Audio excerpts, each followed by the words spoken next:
So friends, I was back in federal court in Washington, D.C. today, watching multiple trials.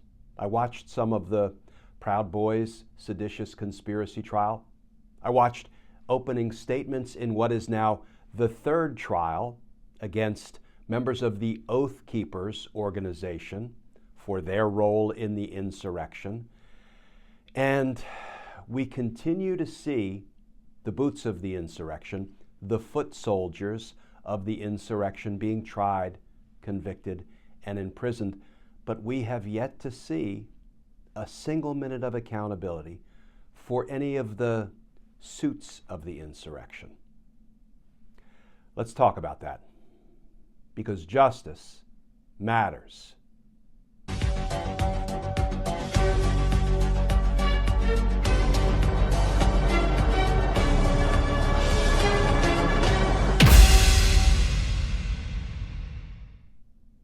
Hey all, Glenn Kirshner here. So friends, I was back in federal court in Washington, D.C. today doing some more court watching some of the Proud Boys seditious conspiracy trial, watching what is now the third trial against members of the Oath Keepers for their part in the insurrection. And there were other insurrection cases going on in court. Federal District Court in Washington, D.C. is virtually awash with insurrection cases. I started out in courtroom number 24 on the fourth floor, watching Judge Kelly preside over the Proud Boys trial, where there is so much evidence, compelling evidence, overwhelming evidence of their participation in the attack on the Capitol on January 6th. I then walked about maybe 100 feet up the fourth floor corridor to courtroom 10, where Judge Mehta is presiding over the third Oath Keepers trial. Remember, the first trial involved some of the leaders of the Oath Keepers organization, Elmer, Stewart Rhodes, and Kelly Meggs, and some others. They were convicted. Then there was a second batch of Oath Keepers who went to trial and were convicted. Now there's a third batch of Oath Keepers on trial. And elsewhere in the courthouse, there was another insurrectionist who was sentenced today, a guy named Kevin Seefried. Remember that infamous picture of the guy who was, walking around in the halls of Congress with an enormous Confederate flag? Yeah, that was defendant Kevin Seefried. He was sentenced today to 3 years in prison. He is not to be confused with his son, his 24-year-old son, that he brought with him to the insurrection, to the attack on the Capitol on January 6th, because apparently insurrection is a family affair for the Seefrieds. His son is serving 2 years in prison for the crimes he committed at the Capitol on January 6th. As I say, the federal courthouse in D.C. is awash with insurrection cases. And it got me to thinking. Now here's the part where I begin to criticize the Department of Justice. And let me say, there are some who send me messages and feedback and post comments, all of which I greatly appreciate. Some who say, you beat up on DOJ too much. Others who say, Glenn, you don't beat up on DOJ enough. You know what? I spent decades inside the Department of Justice. I have a pretty good sense of how DOJ operates, or sometimes fails to operate. So I try to call it the way I see it. I try to bring an informed perspective on what might be going on inside the Department of Justice. I don't know, because I'm no longer on the inside, but I have a pretty good sense from living inside DOJ professionally for decades. And what continues to frustrate me and what I continue to see is the boots of the insurrection, the foot soldiers that Donald Trump told to attack the Capitol on January 6th are going to prison for committing crimes that Donald Trump told them to commit. Here is today's reporting about the Proud Boys trial, which is ongoing, and as I say, some of which I watched today in court. Here's the headline from Courthouse News. Jubilation. Witness recounts mood after Trump called to Proud Boys by name. The president had urged Proud Boys, stand back, stand by, rather than condemn white supremacists when invited to do so in a live televised debate. Guys, stand by is the directive Proud Boys leader Enrique Tarrio gave to a group of leaders within the far-right organization moments after then-President Donald Trump exhorted the group with those very words during a September 2020 presidential debate. Trump's words, "Proud Boys, stand back and stand by," he had said, came in response to an invitation from the Fox News host moderating the first presidential debate of 2020 to condemn white supremacists. So yes, friends, Donald Trump was asked to condemn white supremacists. He did the exact opposite. He wouldn't condemn them. Instead, he told them to stand by. He told the white supremacists to stand by, inferentially to await my further orders. And the Proud Boys were ecstatic. Their recruiting skyrocketed. Their mission now set by the President of the United States. We are standing by, sir, awaiting your orders. And Donald Trump then gave a further order. He set the date of the attack, of the insurrection, when he tweeted on December 19th, "Come to D.C., will be wild." He set the date for the attack on the Capitol, and then on January 6th, he deployed his forces. He told them, go to the Capitol, fight like hell or you won't have a country anymore. Now, stop the steal. And the Proud Boys responded and obeyed his commands, and the Oath Keepers responded and followed his directives. And the Kevin Seefrieds of the world and his son and hundreds and hundreds and hundreds of others did precisely what Donald Trump told them to do. Donald Trump is legally responsible, criminally responsible for the insurrection, for the attack on the Capitol, but he's not been held accountable.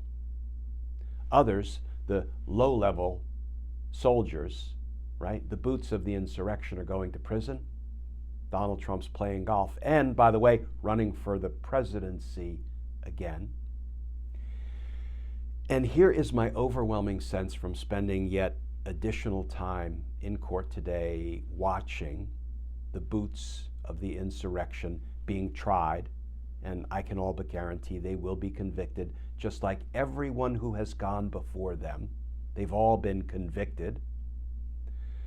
Here's my overwhelming sense. We have this thing called precedent. Now, precedent is a term of legal art, and what it means, legally speaking, and most precisely, is when an appellate court decides a case and issues an opinion, that opinion becomes precedent, something that must be followed by other courts and prosecutors and judges in the jurisdiction in which the appellate court decided the case. Precedent. But there's another kind of precedent, and it's at play every day in and out of the Department of Justice. It's what I've always referred to as atmospheric precedent. When the Department of Justice does something or declines to do something in a criminal investigation or in a case, it becomes, in a very real sense, precedent, atmospheric precedent. And right now, the Department of Justice has set a precedent. What precedent has DOJ set? DOJ has set the very real atmospheric precedent that if you are a president of the United States and you lose an election, you can surround yourself with criminal associates and co-conspirators. People like Steve Bannon and Mike Flynn and Roger Stone, Rudy Giuliani and Jenna Ellis and John Eastman and Jeffrey Clark and members of Congress who gave tours to insurrectionists prior to January 6th and who asked for pardons after January 6th because they wanted to get away with the crimes they committed. And your fake electors and so many others, all of you all of you people of privilege and of influence and of power and of wealth, you can try to overthrow our democracy. You can try to unlawfully retain the power of the presidency even though you lost an election. And if you do, you're going to have more than 2 years. You're going to have 2 years and counting to plot your next move. And what is Donald Trump doing with this wonderful 2-year plus period DOJ has given him? He's playing golf, he's holding fundraisers, he's going to dinner parties, and he's running for president again. That's a precedent that has been set by the Department of Justice. They are signaling to the next aspiring dictator, right, who might want to replicate what Donald Trump has done. They have sent the message loud and clear that if you do it, you're going to have 2 years plus to plot your next move. That is a dangerous precedent. Friends, there's a reason that we prosecutors try to promptly arrest and indict people. We try to promptly hold folks accountable for the crimes they committed. One, so they can't continue to commit crimes and victimize others. And two, because we want to send a message to others who might be contemplating similar crimes that we're going to come after you promptly, we're going to incapacitate you by indicting you and trying you and imprisoning you in the event of conviction. And that sends a message of deterrence to others. But DOJ has sent the opposite message. No deterrence, no overt law enforcement activity designed to hold the suits of the insurrection accountable for 2 years and counting. Now, friends, I hope that years from now we will look back and maybe at the 2.5-year mark after the insurrection, we are going to see an enormous conspiracy indictment returned by the grand jury, what we call a 371 indictment, a conspiracy to commit offenses against the United States or defraud the United States. And that conspiracy indictment is going to have all of the suits of the insurrection charged in it.